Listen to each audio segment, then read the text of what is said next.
លោកអ្នកត្រូវការកាត់សក់ទេ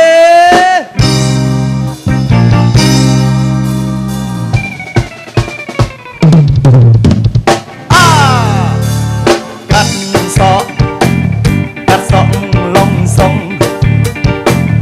ចង់ខ្ញុំកាត់សក់សេះបើទល់ដំរេះមានតែកៅត្រងហើយកាត់សក់លងសុង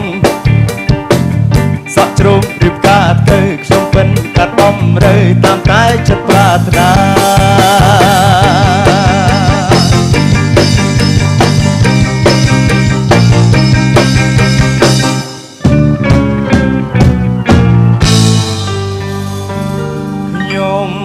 ជាជាងកាត់សជាតែងហៅអ្នកកាត់សដៃឯ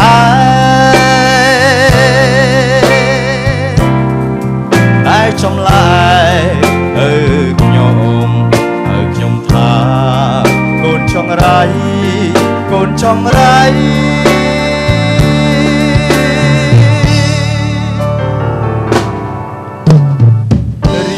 បានកាអ្វីរស់រាល់ថ្ងៃបានត្រឹមតែកាត់សតែខ្ញុំត្រូវទ្រាំរស់នៅតាមកាមវាសនា